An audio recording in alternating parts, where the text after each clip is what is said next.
Hello friends, आज आपण Bihar Jharkhand special सत्तू पराठा ही recipe बनवतोय। तर मुलांसाठी हा एक हेल्दी आणि बेस्ट ऑप्शन आहे। चला तर मग आपण रेसिपीला सुरुवात करूया। इथे मी एक वाटी सत्तू घेतलाय। सत्तू म्हणजे ही जी फुटाण्याची डाळ आहे ही मिक्सरला बारीक करायची आणि बारीक केल्यानंतर हे मी एक वाटी यामध्ये घेतलेला आहे। आता यामध्ये आपल्याला बारीक कट केलेला एक कांदा घालायचा आहे।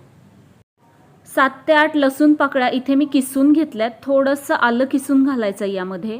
2 बारीक कट केलेल्या हिरव्या मिरच्या, थोडीशी कोथिंबीर कट करून घालायची आहे।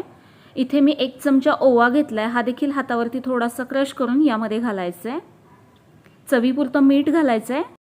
2 चमचे आंब्याच्या लोणच्याचा मसाला घालायचा आहे आणि 2 चमचे यामध्ये मोहरीचं तेल घालायचं आहे, म्हणजेच मस्टर्ड ऑइल। अर्धा लिंबाचा रस घालायचा आहे आणि हे सगळं मिक्स करून घ्यायचं आहे। तर हे जास्ती ओलसर नसलं पाहिजे, थोडंसं कोरडं असलं पाहिजे। तर हे अशा पद्धतीने मी इथे मिक्स करून घेतलंय। हे तुम्ही बघू शकताय, थोडंसं कोरडं ठेवायचं आहे। आता इथे मी पराठा बनवण्यासाठी कणिक मळून घेतली आहे। नॉर्मल आपण जसा पराठा बनवण्यासाठी मळतो तशीच मळून घेतली आहे। यातला आपल्याला छोटासा गोळा काढून घ्यायचा आणि हा अशा पद्धतीने थोडासा खोलगट करून घ्यायचा, जेणेकरून त्यामध्ये हे जे सत्तूचं स्टफिंग आहे ते आपल्याला भरता यावं। हे बनवलेलं स्टफिंग यामध्ये घालून घ्यायचं आणि हे व्यवस्थित आपल्याला वरच्या बाजूने पॅक करून घ्यायचं आहे।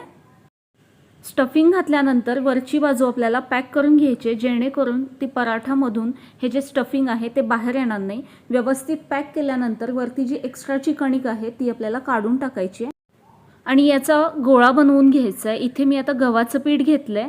तर हा गोळा आता आपल्याला हातावरती थोडासा प्रेस करून घ्यायचा आहे, जेणेकरून तो लाटताना एकदम व्यवस्थित असं त्याचं स्टफिंग पसरलं जाईल। आता हे आपल्याला गव्हाच्या पिठामध्ये बुडवून लाटून घ्यायचा आहे हा पराठा। एकदम हलक्या हाताने यातलं स्टफिंग बाहेर येणार नाही याची काळजी घेऊन हा पराठा आपल्याला लाटून घ्यायचा आहे। तुम्ही इथे बघू शकताय, हा पराठा मी इथे लाटून घेतलेला आहे।